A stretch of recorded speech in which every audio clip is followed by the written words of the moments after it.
Class 10-এর ছাত্রছাত্রীরা, আজকে আমি তোমাদের কোষে দেখি 14 প্রশ্নমালা অংশীদারি কারবার, সেই অঙ্কগুলো আমরা করাবো। অংশীদারি কারবারের অঙ্কগুলো করানো হবে।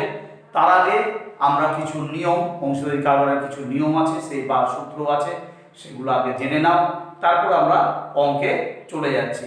ঠিক আছে, তোমরা দেখো মন দিয়ে, আমি নিয়মগুলো লিখেছি, সেই নিয়মগুলো আমি পড়ে তোমাদেরকে বুঝিয়ে দিচ্ছি। ঠিক আছে, তোমরা মন দিয়ে বোর্ডের দিকে দেখো।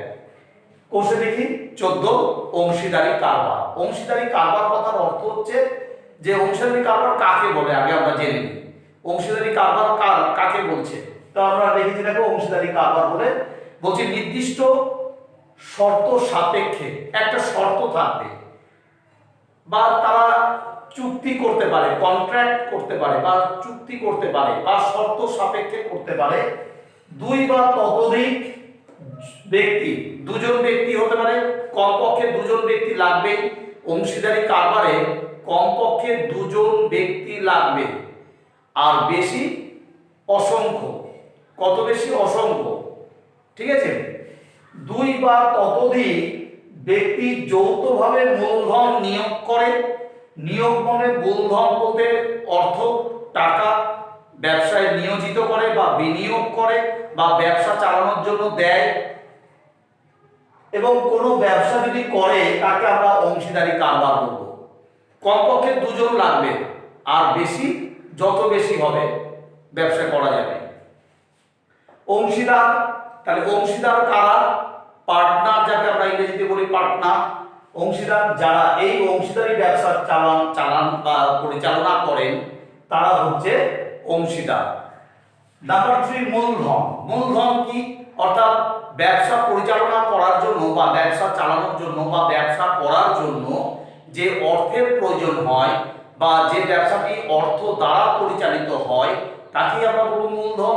দেখো, মূলধন বলছে অংশীদারগণ ব্যবসা চালানোর জন্য একত্রে, একসাথে যে অর্থ নিয়োগ করে, অর্থাৎ ব্যবসায় দেয় বা ব্যবসা পরিচালনার জন্য দেয়, তাকে আমরা বলবো মূলধন। নাম্বার 4, লভ্যাংশ বন্টন, অর্থাৎ তোমার লাভ। লভ্যাংশ বলতে লাভের অংশ। এই লাভের অংশ কারা নেবে? যারা ব্যবসা করছে, যেসব অংশীদাররা আছে, ব্যবসায় যে কজন অংশীদার আছে তারাই নেবে। তো এটা কিভাবে নেবে? দেখো, এখানে বলছে অংশীদারগণ তাদের পূর্ব শর্তাবলীর ভিত্তিতে, তারা ব্যবসা শুরু করার আগে একটা কথাবার্তা আলোচনার মাধ্যমে তারা কতগুলো শর্ত নির্ধারণ করে। সেই পূর্ব শর্তাবলীর ভিত্তিতে লভ্যাংশ বন্টন করে। অর্থাৎ ধরে নাও, ব্যবসা করে তাদের লাভ হয়েছে, সেই লাভটা তারা ঠিক করে নিল। প্রথমেই তারা কথাবার্তা করলো যে ব্যবসায় যদি লাভ হয়, আমরা লাভের কিছু অংশ সরিয়ে রাখবো পরের বছরের জন্য। ঠিক আছে, তাহলে লাভের কিছু অংশ সরিয়ে রাখা হবে। তাহলে কোথা থেকে সরিয়ে রাখা হবে? লাভ থেকে সরাতে হবে। তো লাভ থেকে যে অর্থটা সরানো হবে সেটা বাদ দিতে হবে। বাদ দিয়ে যে অর্থটা থাকলো, সেই অর্থটা ওরা কি করবে? ওরা ভাগ করে নেবে অংশীদাররা। ঠিক আছে, এটাই হচ্ছে লভ্যাংশ। তো বলছে লভ্যাংশ বন্টন হবে, আর এই লভ্যাংশ বন্টন হতে পারে 3টি উপায়ে। একটা সমানভাবে হতে পারে, দেখা গেল 4 জন অংশীদার আছে, যে টাকাটা লাভ হলো তারা 4 দিয়ে ভাগ করে দিল, প্রত্যেকে সমানভাবে পাবে। নাম্বার 2, আরেকভাবে কিভাবে হতে পারে? বলছে প্রশ্নপত্রে যদি কিছু বলা না থাকে, প্রশ্নপত্রে কিছু বলেনি যে অংশীদাররা তাদের লাভটা কিভাবে ভাগ করে নেবে, এটা কিছু বলেনি, তখন আমরা কি করব? অংশীদাররা যে মূলধন নিয়ে এসেছিল, যে অংশীদার যত টাকা মূলধন নিয়ে এসেছিল, তাদের মূলধনের অনুপাত করতে হবে। সেই অনুপাতে তারা তাদের লাভের অংশটা নিয়ে নেবে। ঠিক আছে, আর একটা কিভাবে হতে পারে? নাম্বার 3 বলছে সর্বসম্মত অন্য কোনো চুক্তি অনুযায়ী। অর্থাৎ তারা চুক্তি করে নিতে পারে, ওরা কথাবার্তা বলে নিতে পারে যে আমরা এইভাবে লাভের অংশটা নিতে পারি। মানে সবাই মিলে সেটা আলোচনা করে, যতজন অংশীদার আছে তারা প্রত্যেকে সেটা আলোচনা করে সেটা কিভাবে তারা লাভটাকে ভাগ করে নিবে সেটা তারা আলোচনা করে নিতে পারে। এইভাবে হতে পারে। ঠিক আছে, তাহলে 3 ভাবে লাভের অংশটা বন্টন হতে পারে। নাম্বার ফাইভে চলে আসলাম আমরা। ব্যবসাটি কত সময়, দেখা যাচ্ছে প্রশ্নপত্র কিছু বলেনি, ব্যবসাটি 1 বছরের না 2 বছরের না 3 বছরের কিছু বলেনি, তাহলে আমরা সবসময় যদি এরকম থাকে যে প্রশ্নপত্রে ব্যবসাটি কত সময় কিছু উল্লেখ করলো না, তখন আমরা সব সময়ের জন্য ধরে নিব ব্যবসাটি 1 বছরের। ঠিক আছে, আমরা ওই জন্য 1 বছরের তলে আন্ডারলাইন দিয়েছি। আর ব্যবসা পরিচালনার জন্য অংশীদারদের সকলে অথবা কেউ যদি সময় ও শ্রম দিয়ে থাকেন তবে চুক্তির সময়ই তাদের সাম্মানিক ভাতা দেওয়া হয়। হ্যাঁ, এটা খুব ইম্পর্টেন্ট। দেখা যাচ্ছে যে 4 জন অংশীদার আছে, অর্থাৎ 4 জন বন্ধু মিলে ব্যবসা করছে। এখন এই ব্যবসা পরিচালনার জন্য, দেখাশোনার জন্য দেখা যাচ্ছে 3 জন বন্ধু সময় দিতে পারছে না, তারা মূলধন দিয়েছে, তারা কিন্তু 3 জন বন্ধু মূলধন, 4 জন বন্ধুই মূলধন দিয়েছে, কিন্তু এখন দেখা যাচ্ছে 3 জন বন্ধু তারা কথাবার্তা বলে নিল যে ঠিক আছে আমরা তো ব্যবসার জন্য মূলধন দিলাম ব্যবসা করার জন্য, কিন্তু আমরা কিন্তু সময় দিতে পারবো না, ব্যবসাটা দেখাশোনা করতে পারবো না। তখন চতুর্থ বন্ধু বললো ঠিক আছে আমি তাহলে ব্যবসাটা দেখাশোনা করব এবং আমি ব্যবসাটা পরিচালনা করব। তখন ওরা কথাবার্তা মিলে, ওরা 4 বন্ধু মিলে কথাবার্তা ঠিক করে নিল, কথাবার্তার মাধ্যমে তারা ঠিক করলো যে ঠিক আছে আমরা তো সময় দিতে পারছি না, তুই সময় দিচ্ছিস, তাহলে তোকে আমরা কিছু সাম্মানিক অর্থ দেব, তুই ব্যবসাটা পরিচালনা করছিস, তুই ব্যবসার যাবতীয় ঝুঁকি বহন করছিস, ঠিক আছে তোকে তাহলে কিছু অর্থ আমরা দেব এক্সট্রা, ওটাকে বলা হচ্ছে সাম্মানিক ভাতা। ঠিক আছে, তাহলে ওই জন্য বলা হচ্ছে যদি কোনো অংশীদার ব্যবসাটা পরিচালনা করেন, ঠিক আছে, তাকে তাহলে কি করা হবে, তাকে সাম্মানিক ভাতা দেওয়া হবে। আর এটা কোথা থেকে দেওয়া হবে, লাভ থেকে। যদি কিছু বলা না থাকে তাহলে যে লাভটা হবে, ব্যবসায় যে লাভ হলো সেই লাভ থেকে আগে তাকে সাম্মানিক ভাতাটা দিয়ে দিতে হবে যদি কিছু বলা না থাকে। তারপরে যে লাভটা, অবশিষ্ট লাভ থাকলো সেই লাভটা অংশীদাররা ভাগ করে নেবে। ঠিক আছে, বুঝতে পেরেছো? তাহলে এই হচ্ছে আমাদের মোটামুটি আলোচনা। এবার আমরা আরো 2-1টা জিনিস আছে, আমরা ওটা আলোচনা করে দিচ্ছি।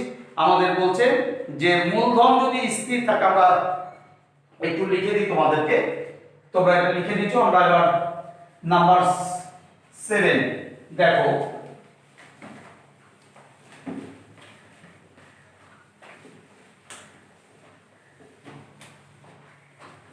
নাম্বার 7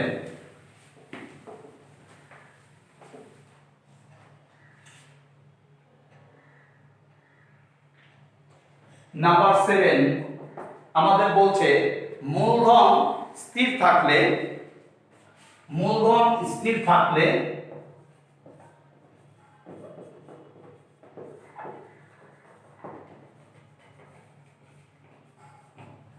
মূলধন স্থির থাকলে সময়ের সঙ্গে লভ্যাংশের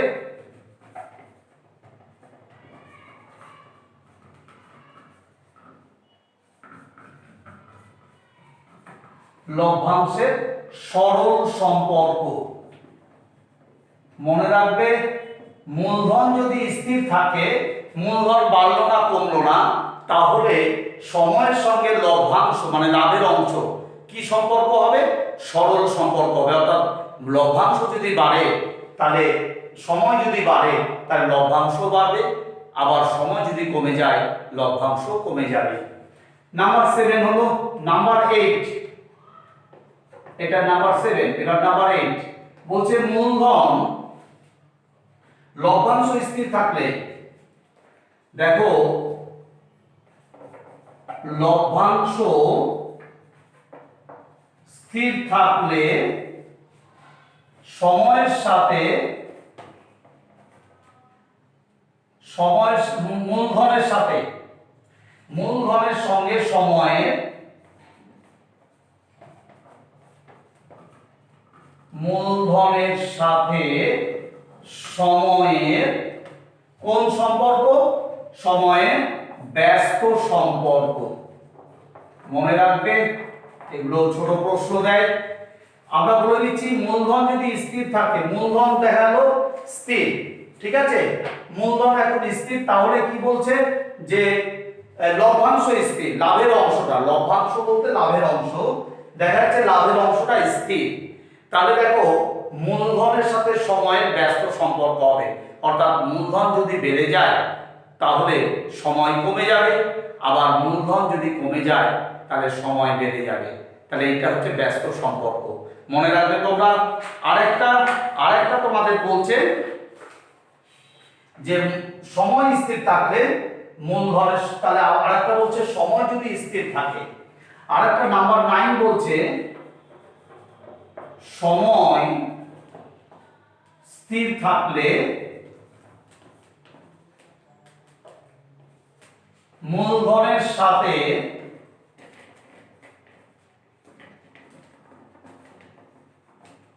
সময় যদি স্থির থাকে তাহলে মূলধনের সাথে লভ্যাংশের সরল সম্পর্ক, লভ্যাংশের সরল সম্পর্ক কিরকম? সময় স্থির, দেখা যাচ্ছে 1 বছর স্থির। এখানে বলছে মূলধনের সাথে লভ্যাংশের, অর্থাৎ মূলধন যদি বেশি হয় তাহলে লাভটা বেশি হবে, মূলধন যদি কম হয় লাভের অংশটা কম হবে। ঠিক আছে? আর কি, এবার আমরা পাঠ্য বইয়ে যাচ্ছি। দেখো পাঠ্য বই তোমাদের অংশীদারি কারবারের প্রশ্নগুলো নিয়ে আমরা এবার আলোচনা করব। আমাদের 14 প্রশ্নমালা, তোমাদের কাছে তো পাঠ্য বই রয়েছে। দেখো 14 প্রশ্নমালা তোমরা প্রত্যেকে মন দিয়ে দেখো।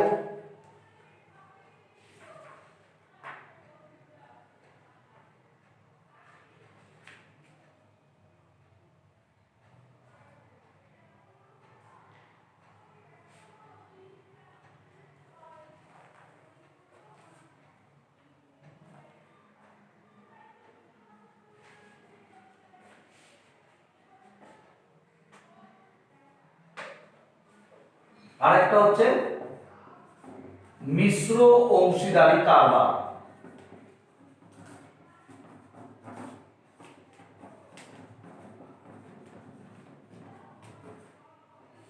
মিশ্র অংশীদারি কারবার বলছে অংশীদাররা যদি বিভিন্ন সময়, অংশীদাররা যদি নিজস্ব মূলধন বিভিন্ন সময়ে যদি ব্যবসায় নিয়োজিত করে তখন তাকে আমরা বলবো মিশ্র অংশীদারি কারবার।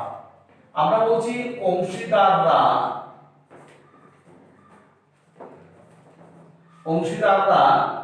ব্যবসাতে বিভিন্ন সময়ে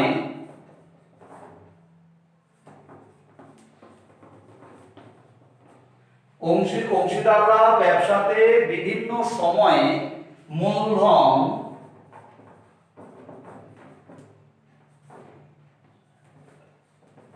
নিয়োগ করলে, মূলধন দিলে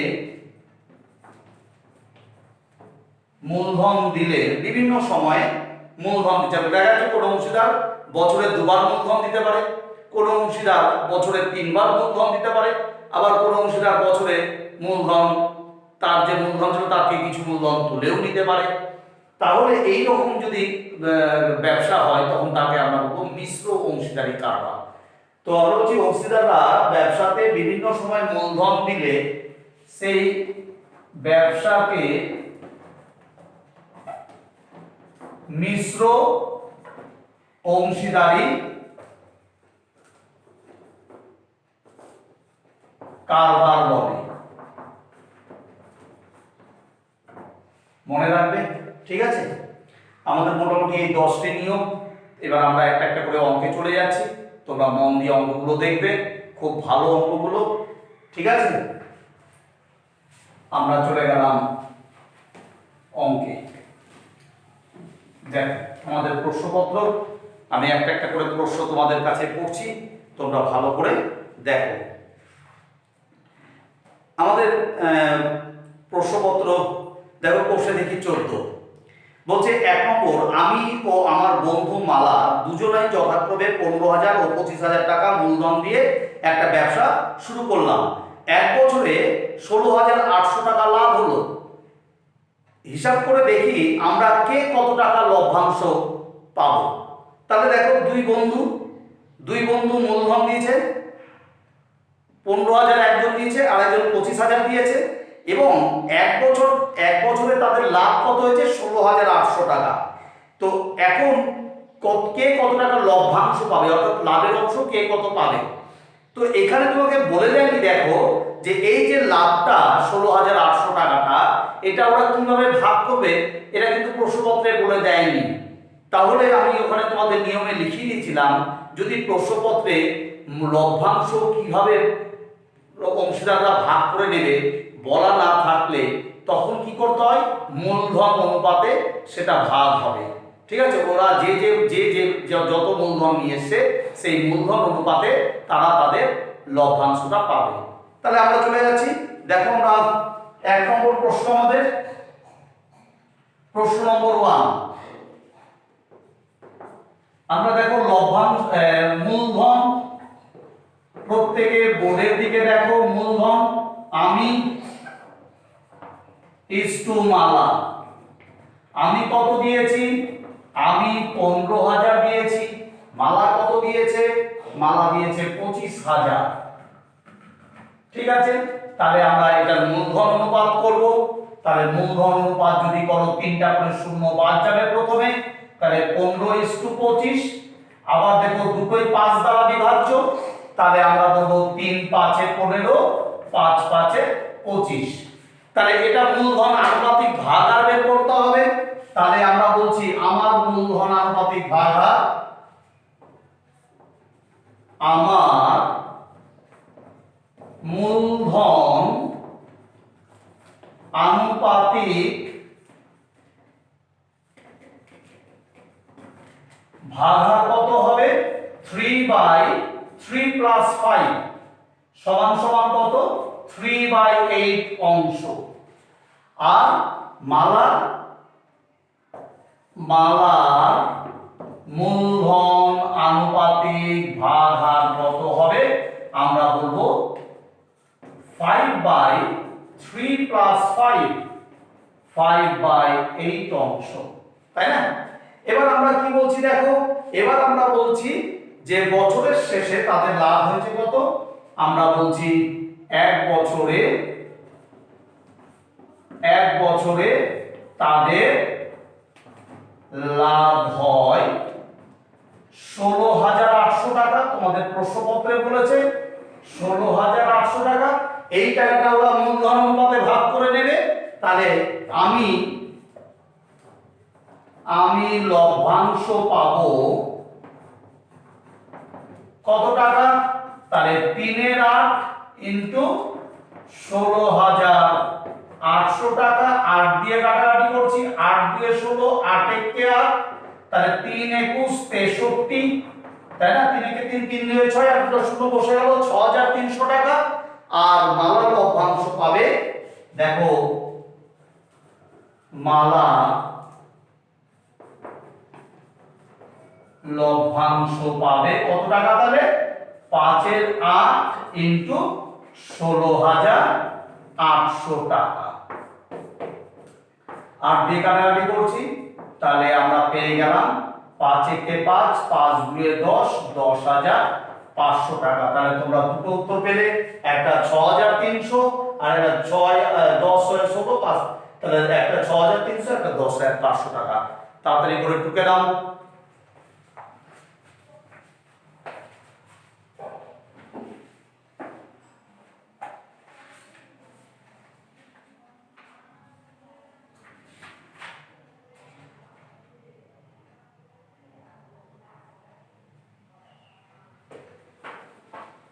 আমরা পরের অঙ্কে চলে আসলাম। পরের অঙ্কটা দেখো কি বলছে, নাম্বার 2। দেখো বলছে যে প্রিয়ম, সুপ্রিয়া ও বুলু যথাক্রমে 16,500, 15,000 টাকা, 10,000 টাকা ও 25,000 টাকা নিয়ে একটি ছোট মুদির দোকান খুললো। কিন্তু বছরের শেষে 3,000 টাকা তাদের লোকসান হয়ে গেল। তাহলে কাকে কত টাকা লোকসানের পরিমাণ দিতে হবে হিসাব করি। দেখো লাভ হলে যেমন অংশীদাররা লাভটাকে ভাগ করে নিচ্ছে, লাভের অর্থটাকে ভাগ করে নিচ্ছে বা লাভের টাকাটাকে তারা ভাগ করে নিচ্ছে, সেই রকমই লোকসান হলে লোকসানের টাকাটাও তাদেরকে কিন্তু বহন করতে হবে। ঠিক আছে, লোকসানের টাকাটাও তাদেরকে নিতে হবে। অর্থাৎ লোকসান হলে তো আর ওই টাকাটা দেখা যাবে না, লাভ হলে লাভের টাকা দেখা যাবে, কিন্তু লোকসান হলে লোকসানের টাকাটা আর দেখা যাবে না। তাহলে এটা কি হবে, তাদের মূলধন থেকে কমে যাবে। ঠিক আছে, এটাই নিয়ম। তাহলে এখানে দেখো ওরা এই লোকসানটা কিভাবে বহন করবে বা কিভাবে নেবে সেটা কিন্তু কিছু বলেনি। তাহলে আমাদের কি করতে হবে, মূলধন অনুপাতে দিতে হবে। লাভ যেমন কিছু বলা না থাকলে মূলধন অনুপাতে ভাগ হলো, লোকসানও তাই, কিছু বলা না থাকলে এই লোকসানটা তারা কে কিভাবে নেবে, তাহলে মূলধন অনুপাতে নিতে হবে। তাহলে আমরা চলে যাচ্ছি, দেখো মূলধন নাম্বার 2 আমরা বলছি মূলধন কার কার, এখানে বলছে তোমাদের প্রিয়ম,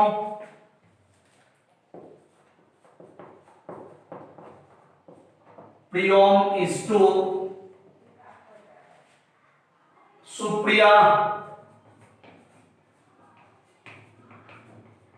ইজ টু বুলু।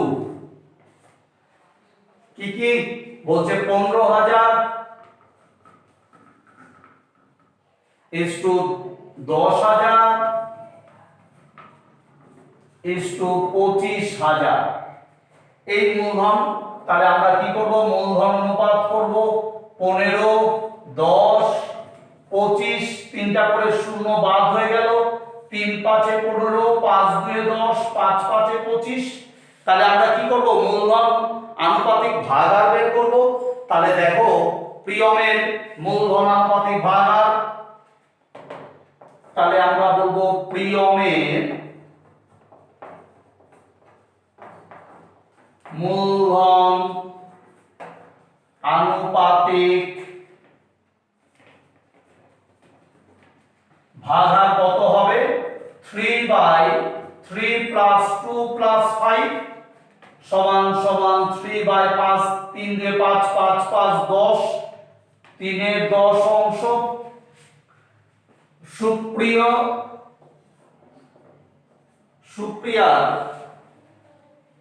সুপ্রিয়ার মূলধন আনুপাতিক ভাগাহার, তোমাদের প্রশ্নপত্র বলছে ভাগাহার সমান সমান কত হবে, 2/3 প্লাস 2 প্লাস 5, তাহলে 2/10। কাটাকাটি যাচ্ছে, কাটাকাটি করবে না, একবারে করব। এবার আমরা চলে আসছি বুলুর মূলধন আনুপাতিক ভাগাহার, বুলুর মূলধন আনুপাতিক ভাগাহার কত হবে, তাহলে 5/3 প্লাস 2 প্লাস 5, 5/10 অংশ। এবার তোমাদের বলছে দেখো বছরের শেষে তাদের কত ক্ষতি হয়েছে, প্রশ্নপত্র বলছে বছরের শেষে। তাহলে আমরা বলছি বছরের শেষে তাদের ব্যবসাতে ক্ষতি হয় কত টাকা, আমরা বলবো 3,000 টাকা। এই টাকাটা ওদেরকে বহন করতে হবে, লোকসানকে বহন করতে হবে। তাহলে প্রিয়ম লোকসান বহন করবে, প্রিয়ম লোকসান বহন করবে কত টাকা, 3/10 ইন্টু 3,000 টাকা। শূন্য শূন্য কাটলাম, 3 3 এ 9, 900 টাকা বহন করবে। সুপ্রিয়া লোকসান বহন করবে, তাহলে কত, আমরা বলবো 2/10 ইন্টু 3,000। শূন্য শূন্য আমরা কেটে দিলাম, তাহলে কত, 3 2 এ 600। আর বুলু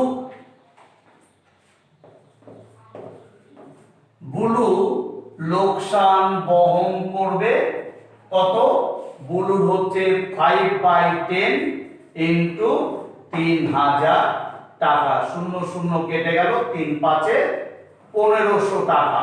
তাহলে আমরা দেখতে পাচ্ছি 9 6 এ 15 আর 15 অর্থাৎ 3,000 টাকা। এটাই তো আমাদের উত্তর।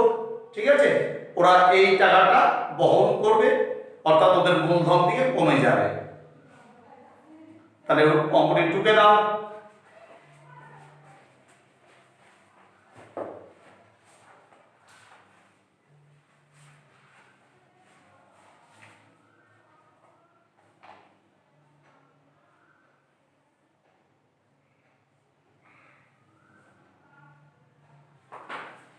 আমরা 3 নম্বর অঙ্কে চলে আসলাম। দেখো 3 নম্বর অঙ্ক কি বলছে।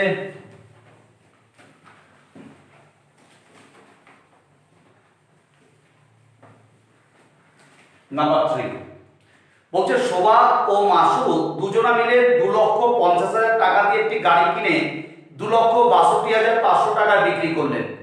বলছে শোভা আর মাসুদ দুজন অংশীদার, তারা একটা গাড়ি কিনলো। গাড়িটির ক্রয় মূল্য কত? 2,50,000 টাকা।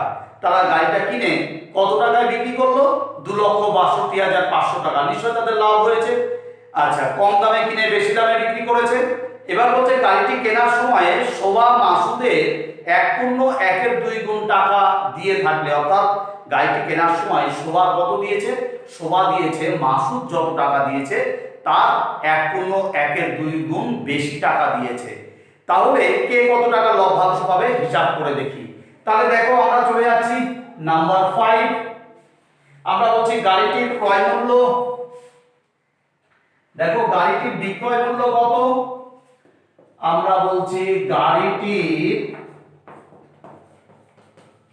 বিক্রয় মূল্য 2,62,500 টাকা। ঠিক আছে। আর গাড়িটির ক্রয় মূল্য, গাড়িটির কেনা দাম, ক্রয় মূল্য হচ্ছে 2,50,000 টাকা। তাহলে আমরা বাদ দেব। তাহলে বাদ দিলে আমরা কি পাবো? গাড়িটিতে কত টাকা লাভ হয়েছে? বিক্রয় মূল্য মাইনাস ক্রয় মূল্য ইকুয়ালস টু লাভ। তাহলে আমরা বলছি গাড়িটিতে লাভ হয়, অতএব গাড়িটিতে লাভ হয়, আমরা মাইনাস করে দিচ্ছি। তাহলে 500 নেমে গেল আর 2 নেমে গেল, 6 5 আছে 6, তাহলে আমরা দেখতে পাচ্ছি 12,500 টাকা লাভ হয়েছে। এই লাভটা ওরা কিভাবে ভাগ করে নেবে কিছু বলেনি। তাহলে আমরা মূলধন অনুপাতে ভাগ করবে। তাহলে ওদের মূলধন কত, কে কত টাকা দিয়েছিল গাড়িটি কেনার সময়। তাহলে আমরা ধরে নিচ্ছি মাসুদ, আমরা ধরে নিচ্ছি মনে করি মাসুদের মূলধন x টাকা। আমরা ধরে নিলাম, মনে করি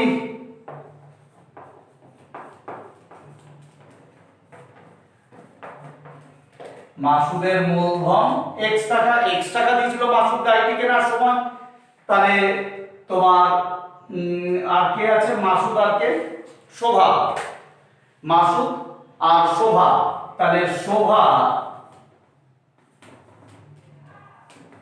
মূলধন তাহলে 1.5 গুণ হবে, 1.1 ইনটু x টাকা।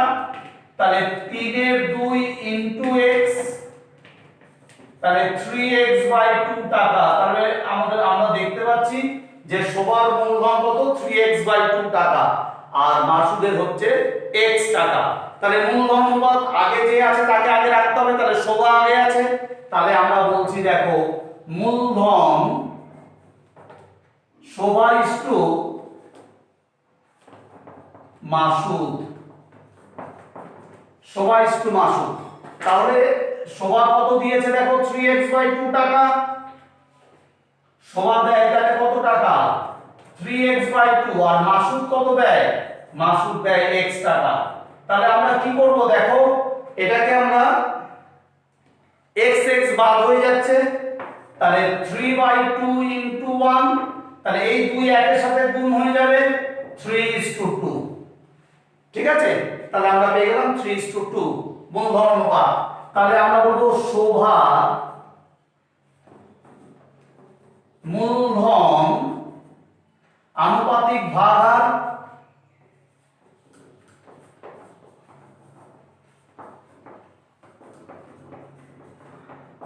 কত হবে? 3/3 প্লাস 2, 3/5 অংশ। আর মাসুদের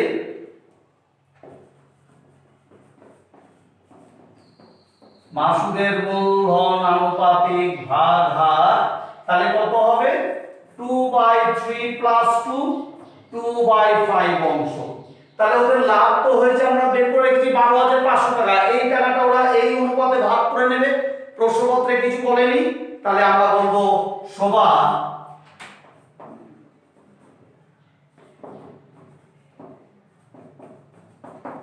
লভ্যাংশ পায়, তাহলে কত 3/5 ইন্টু 12,500 টাকা। তাহলে 5 দিয়ে আমরা কাটাকাটি করেছি, 5 25 125, তাহলে 25 2500, তাহলে 3 25 75 7,500 টাকা পাবে শোভা। আর তাহলে মাসুদ কত টাকা পাবে? তাহলে মাসুদ লভ্যাংশ পায়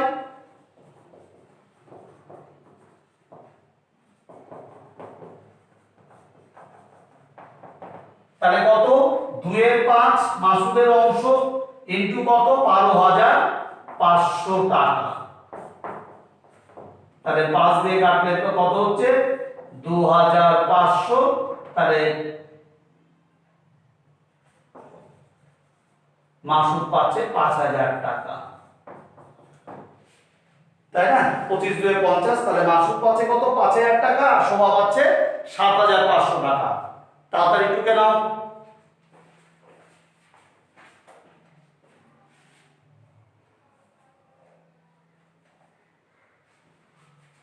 আমরা 4 নম্বরে চলে আসলাম। দেখো নাম্বার 4, এই নাম্বার 4 হবে, আমরা 3 নম্বর ছিল ওটা, এবার নাম্বার 4। দেখো এখানে বলছে 3 বন্ধু যথাক্রমে 5,000 টাকা, 6,000 টাকা আর 7,000 টাকা দিয়ে একটা অংশীদারি ব্যবসা শুরু করার 1 বছর পর দেখলেন 1,800 টাকা লোকসান হয়ে গেছে ওদের। মূলধন ঠিক রাখার জন্য প্রত্যেকের লোকসানের পরিমাণ দিয়ে দেবেন বলে সিদ্ধান্ত করলেন। তাদের কাকে কত টাকা দিয়ে দিতে হবে? অর্থাৎ দেখো এখানে 3 বন্ধু মূলধন দিয়েছে, অংশীদারি ব্যবসা শুরু করলো, 1 বছর পর দেখলো তাদের 1,800 টাকা লোকসান হয়ে গেছে।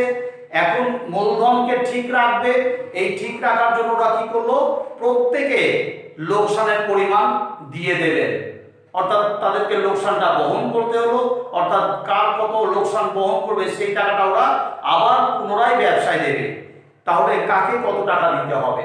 তাহলে লোকসান, তাদেরকে মূলধন ঠিক রাখার জন্য তাদের প্রত্যেকে লোকসানের পরিমাণ দিয়ে দেবেন বলে সিদ্ধান্ত গ্রহণ করলো। তাহলে কাকে কত টাকা লোকসানটা দিতে হবে মূলধনটা ঠিক রাখার জন্য? কারণ লোকসান হলে মূলধন কমে যায়। ঠিক আছে, তাহলে আমরা চলে যাচ্ছি। দেখো তাহলে মূলধন, তাহলে আমরা পাচ্ছি দেখো 4 নাম্বার অঙ্ক, নাম্বার 4। আমরা বলছি মূলধন কি কি? আমরা বলছি দেখো প্রথম বন্ধু, দ্বিতীয় বন্ধু, তৃতীয় বন্ধু, 3 বন্ধুর কথা বলছে। তাহলে প্রথম বন্ধু ইস টু দ্বিতীয় বন্ধু ইস টু তৃতীয় বন্ধু। কত কত মূলধন? 5,000 6,000 7,000। 5,000 ইস টু 6,000 ইস টু 7,000। তাহলে 5 ইস টু 6 ইস টু 7, 3টা করে শূন্য বাদ হয়ে গেল। তাহলে মূলধন আনুপাতিক ভাগ আর বের করতে হবে। তাহলে আমরা বলবো প্রথম বন্ধুর মূলধন আনুপাতিক ভাগ আর, মূলধন আনুপাতিক ভাগ আর কত হবে? দেখো মূলধন আনুপাতিক ভাগ হার কত হবে? তাহলে আমরা বলবো 5/5 প্লাস 6 প্লাস 7। তাহলে 5 বাই কত হচ্ছে 6 5 11, 11 আর 7 18, 5 এর 18। দ্বিতীয় বন্ধুর মূলধন আনুপাতিক ভাগ হার তাহলে কত হবে? 6/5 প্লাস 6 প্লাস 7, তাহলে 6/18। আর তৃতীয় বন্ধুর মূলধন আনুপাতিক ভাগ হার কত হবে? 7/5 5 প্লাস 6 প্লাস 7 7/18, ঠিক আছে। তাহলে এবার ওদের ব্যবসায় ক্ষতি হয়েছে কত? প্রশ্নপত্র আমাদের বলছে যে তাদের এক বছর পর তারা দেখলেন যে 800 টাকা লোকসান হয়েছে।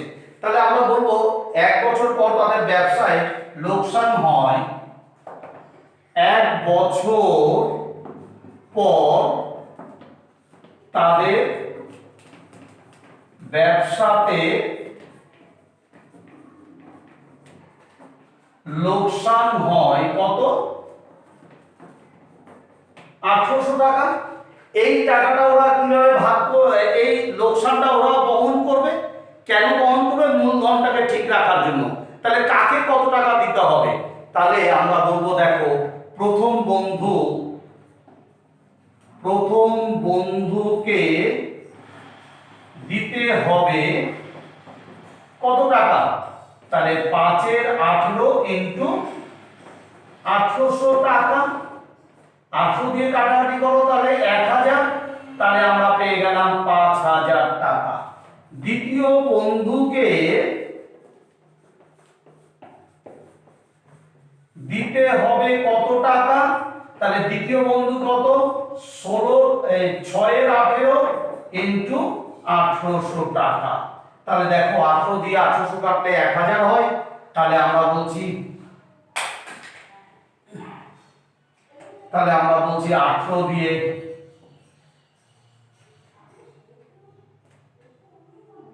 তাহলে আমরা বলবো দেখো 500 টাকা, 600 টাকা। আর তৃতীয় বন্ধুকে দিতে হবে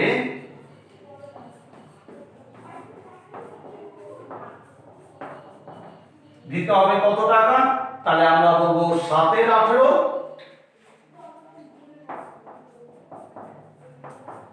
ইন্টু 800 টাকা।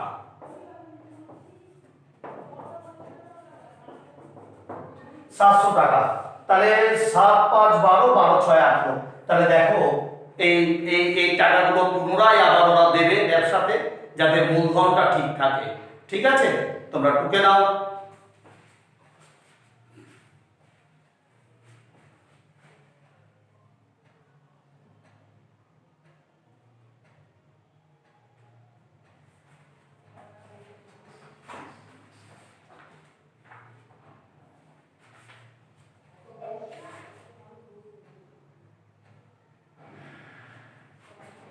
আমরা চলে গেলাম পরের অঙ্কে, number 5।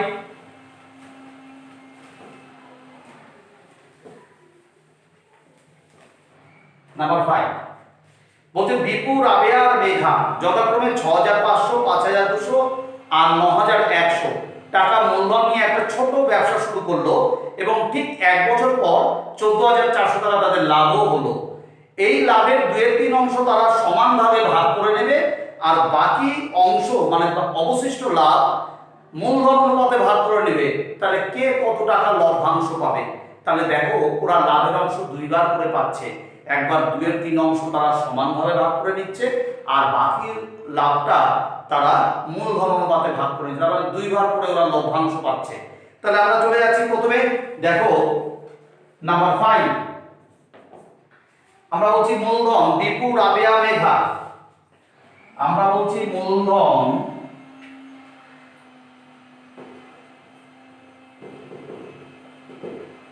Comma Dipu is to Rabeya is to Megha সমান সমান কত? 6500, 5200 আর 9100। তাহলে দেখো আমরা কি পাচ্ছি? 65, 52, 91। প্রত্যেকটা কত দিয়ে ভাগ করা যাবে? 13 দিয়ে। দেখো 5 13 65, 4 13 52, 7 13 91। আমরা কি করব? আমরা মূলধন অনুপাত বের করে নেব। ঠিক আছে, তাহলে দেখো আমরা বলছি দীপুর মূলধন আনুপাতিক ভাগাহার,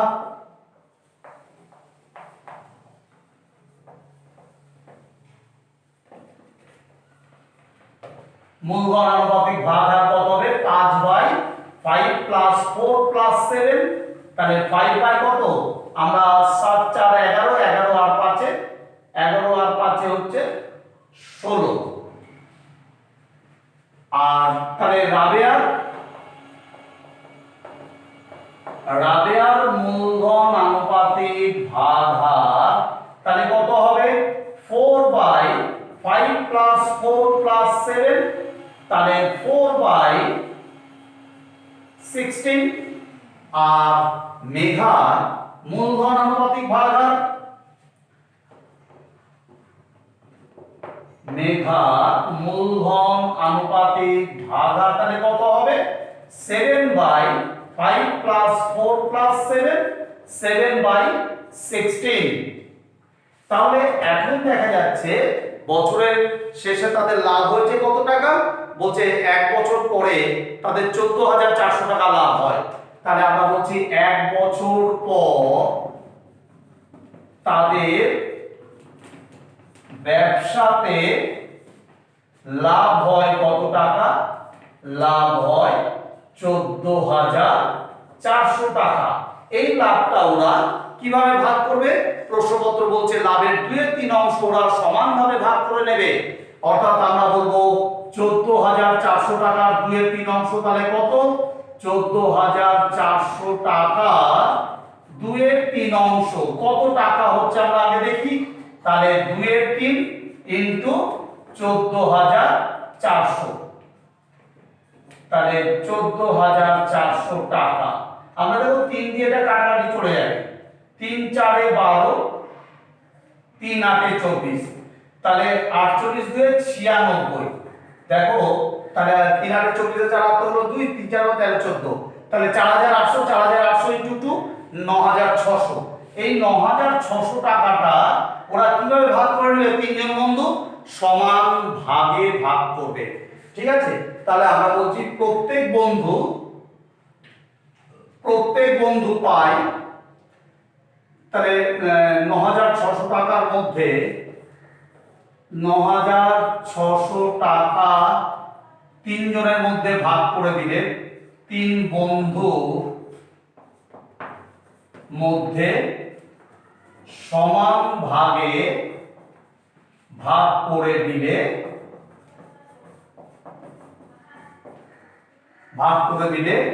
প্রত্যেক বন্ধু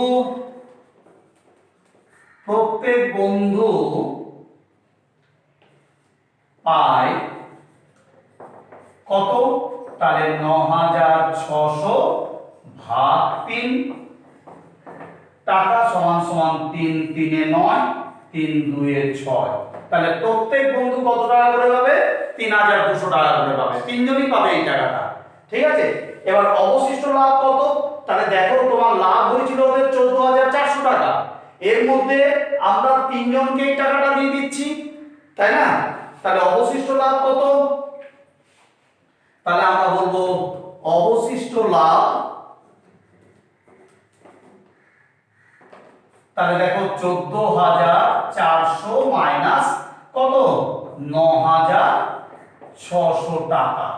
তাহলে আমরা 0 0 6 আছে 14, 8 6 14, 9 কে 10 10, তাহলে 4,800 টাকা, 4,800 টাকা। তাহলে 0 0 9 আছে 14, 6 আছে 14, 8 6 14, 9 কে 10 10, তাহলে 4,800, তাই না। এই 4,800 টাকাটা ওরা তিনজন মূলধন অনুপাতে ভাগ করে নেবে, প্রশ্নপত্র বলেছে। তাহলে প্রথম বন্ধু লভ্যাংশ পায়, প্রথম বন্ধু লভ্যাংশ পায় কত টাকা, তাহলে দেখো, তাহলে আমরা দেখতে পাচ্ছি প্রথম বন্ধু লভ্যাংশ কত পাবে, তাহলে ওর মূলধন আনুপাতিক ভাগ আর কত 5/16 ইনটু 4,800, তাহলে 3 16 কত 48 আমরা জানি, 3 16 48, তাহলে 3 5 1500 টাকা। প্রথম বন্ধু 3 5 1500 টাকা লভ্যাংশ পাবে। দ্বিতীয় বন্ধু লভ্যাংশ পায়, তাহলে দেখো দ্বিতীয় বন্ধুর লাভের অংশ কত, 4 এর 16 ইনটু 4800 টাকা, তাহলে 16 দিয়ে কাটলে আবার 300 পাচ্ছি, তাহলে 3 4 এ 1200 টাকা। আবার তৃতীয় বন্ধু তাহলে কত পাবে দেখো, তাহলে তৃতীয় বন্ধু লভ্যাংশ পায় কত টাকা, তাহলে দেখো তৃতীয় বন্ধু হচ্ছে 7 এর 16 ইনটু 4800 টাকা, তাহলে কত, 3 7 এ 2100 টাকা। 5 2 7 রেখে 8 আর 2 আগে 3 আগে 4, তাহলে আমরা পেয়ে গেলাম। এবার আমরা তিন বন্ধু দুবার করে টাকা পেয়েছে, তাহলে প্রথম বন্ধু মোট পায়, তাহলে আমরা বলবো, দেখো ভালো করে তোমরা, প্রথম বন্ধু মোট পায় কত, তাহলে প্রথম বন্ধু দেখো একবার পাচ্ছে 3200 টাকা আর একবার পাচ্ছে 1500 টাকা, তাহলে আমরা বলবো 3200 প্লাস 1500, তাহলে যোগ করে দাও, তাহলে 5 2 7 700 আর 3 আর 1 4, তাহলে প্রথম বন্ধু পাচ্ছে 4700 টাকা। দ্বিতীয় বন্ধু মোট পায়, তাহলে দ্বিতীয় বন্ধু একবার 3200 টাকা পাবে আর একবার 1200 টাকা পাবে, ঠিক আছে, তাহলে যোগ করে দাও, তাহলে হচ্ছে 2 2 এ 400 আর 3 আর 1 4, 4400 টাকা। আর তৃতীয়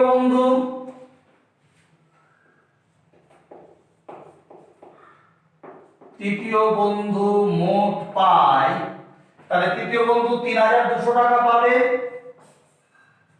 প্লাস আর কত টাকা পাবে, 2100 টাকা পাবে,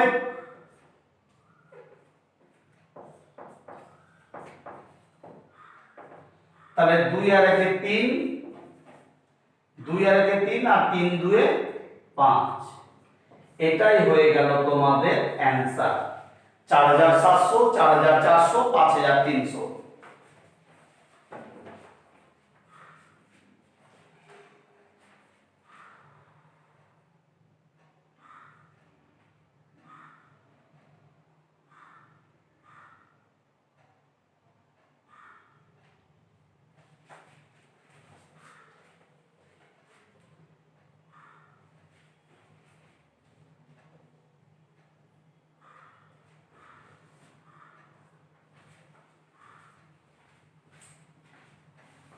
আমরা পরের অঙ্কে চলে গেলাম।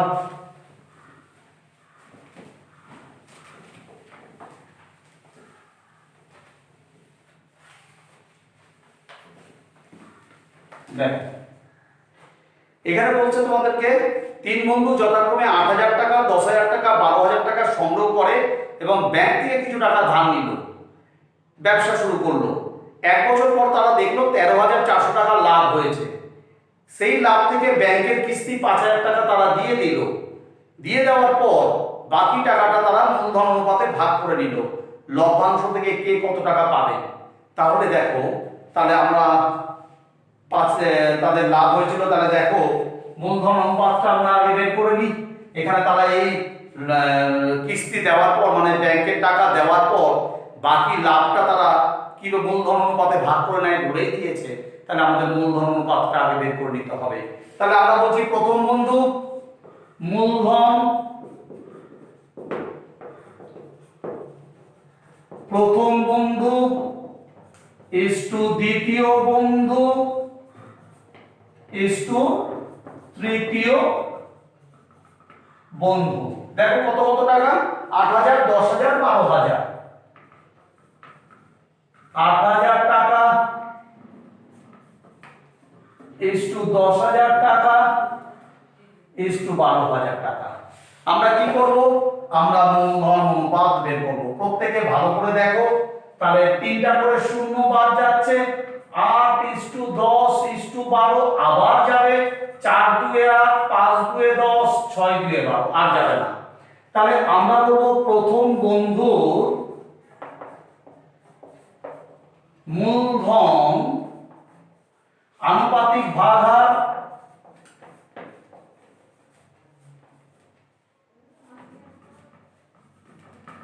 তাহলে কত হবে, আমরা বলবো 4/4 যোগ 5 যোগ 6। তাহলে আমরা এটাকে করে দিই, দেখো তাহলে 4 কত হচ্ছে, আমরা দেখতে পাচ্ছি 4/4, 6 4 10 5 15, 4/15। দ্বিতীয় বন্ধুর মূলধন আনুপাতিক ভাগাহার,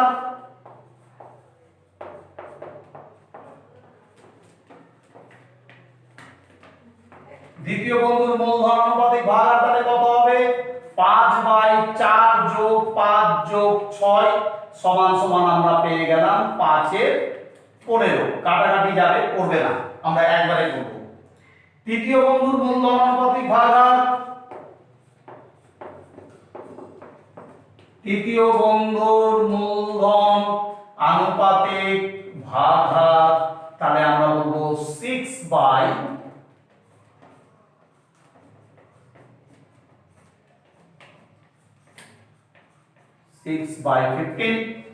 তাহলে দেখো আমরা বলছে ব্যবসাতে তাদের লাভ কত টাকা হয়েছিল, প্রশ্নপত্র তোমাদের বলছে তোমাদের বছরের শেষে তাদের লাভ হয় 14,400 টাকা, সেই লাভ থেকে ব্যাংকের কিস্তি দেয় 5,000 টাকা শোধ করে।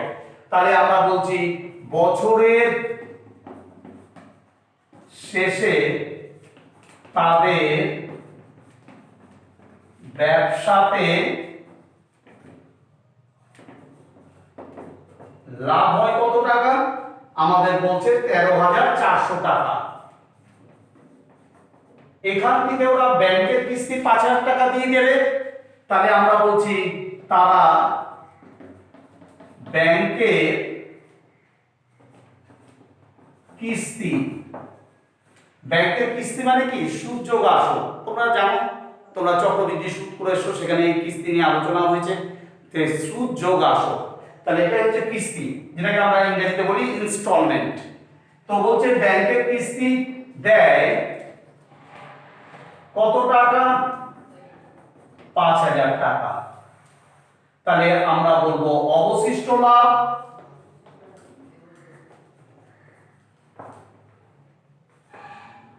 অবশিষ্ট লাভ কত, 400 বসে গেল, 8 আর 5 আছে 13, 8 হলে এই 8,400 টাকা অবশিষ্ট লাভ, এই লাভটা ওরা তিনজন মূলধন অনুপাতে ভাগ করে নেবে।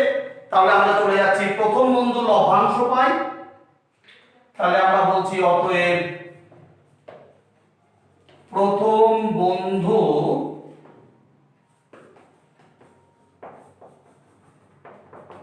লভ্যাংশ পাই, তাহলে কত, 4/15 ইনটু 8,400 টাকা। তাহলে 15 দিয়ে একবারে চলে যাবে, দেখো কত দিয়ে যাচ্ছে, তাহলে 5 15 75, আমরা জানি 5 15 75, 76 77 78 79 80 81 82 83 84, 9 6 15 90। ঠিক আছে, তাহলে আমরা পেলাম কত, 56 আর 15 গুণ করে নাও তো একবার, 5 6 30, 5 25 26 27 28, 6 কে 6 5 কে 5 0 8 6 14 5 7 কে 8। হ্যাঁ আমরা ঠিকই পেয়েছি, তাহলে আমরা পেলাম আমরা 556, 560 গুণ করে দাও 4 দিয়ে 0, 4 6 24 4 8 2 4 5 20 8 দিয়ে 22। তাহলে প্রথম বন্ধু লভ্যাংশ পাচ্ছে 2200 টাকা, দ্বিতীয় বন্ধু লভ্যাংশ পায়, দ্বিতীয় বন্ধু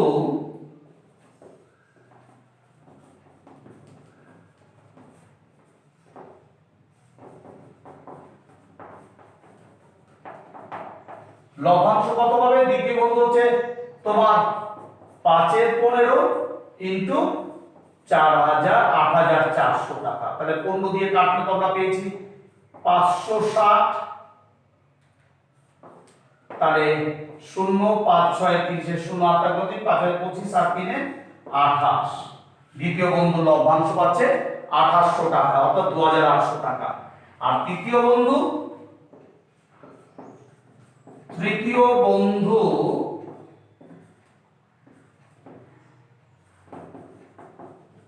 লভ্যাংশ পায় কত টাকা? 6 এর 15 ইন্টু 8400 টাকা। তাহলে এটা কত হচ্ছে? 560। 6 0 6 6 36 6 3 5 6 30 আর 3 3300 টাকা। তাহলে এটা হচ্ছে একটা অ্যানসার, এটা হচ্ছে একটা অ্যানসার তোমাদের,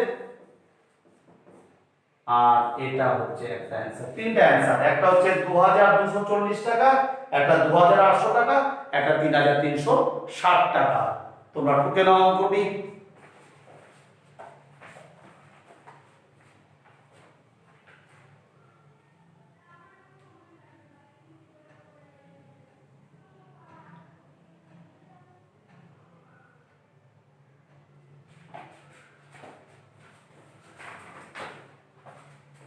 ক্লাস 10 এর ছাত্রছাত্রীরা, আজকে আমরা এই 14 কোষে দেখি 14 কোষমালার 1 থেকে 6 পর্যন্ত পড়ালাম।